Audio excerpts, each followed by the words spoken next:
First, let me thank you, Mr. President and Vice President Kagame and your wives for making Hillary and me and our delegation feel so welcome. I'd also like to thank the young students who met us and the musicians, the dancers who were outside.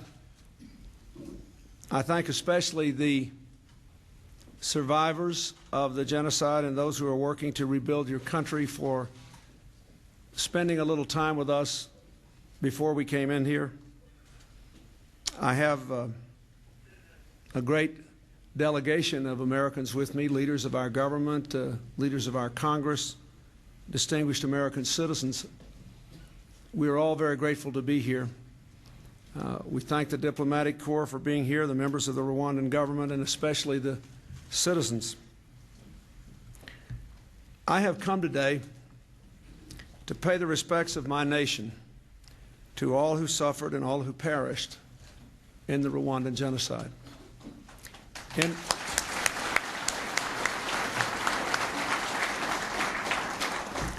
it is my hope that through this trip in every corner of the world today and tomorrow, their story will be told. That 4 years ago in this beautiful, green, lovely land, a clear and conscious decision was made by those then in power that the peoples of this country would not live side by side in peace. During the 90 days that began on April 6th in 1994, Rwanda experienced the most intensive slaughter in this blood-filled century we are about to leave. Families murdered in their homes, people hunted down as they fled by soldiers and militia, through farmland and woods as if they were animals. From Kibuye in the west to Kibongo in the east, people gathered seeking refuge in churches by the thousands, in hospitals and schools. And when they were found, the old and the sick, women and children alike, they were killed. Killed because their identity card said they were Tutsi, or because they had a Tutsi parent, or because someone thought they looked like a Tutsi, or slain like thousands of Hutus because they protected Tutsis, or would not countenance a policy that sought to wipe out people who just the day before and for years before had been their friends and neighbors.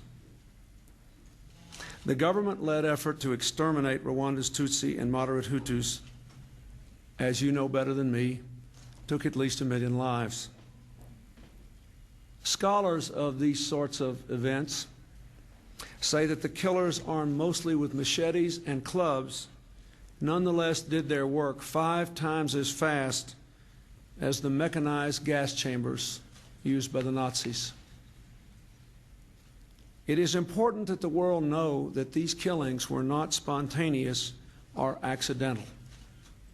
It is important that the world hear what your president just said. They were most certainly not the result of ancient tribal struggles. Indeed, these people had lived together for centuries before the events the president described began to unfold. These events grew from a policy aimed at the systematic destruction of a people. The ground for violence was carefully prepared, the airways poisoned with hate, casting the Tutsis as scapegoats for the problems of Rwanda, denying their humanity. All of this was done clearly to make it easy for otherwise reluctant people to participate in wholesale slaughter. The international community, together with nations in Africa, must bear its share of responsibility for this tragedy as well.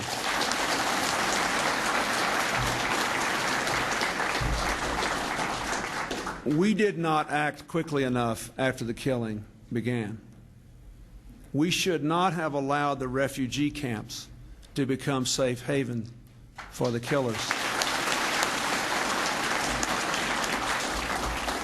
We did not immediately call these crimes by their rightful name, genocide. We cannot change the past, but we can and must do everything in our power to help you build a future without fear.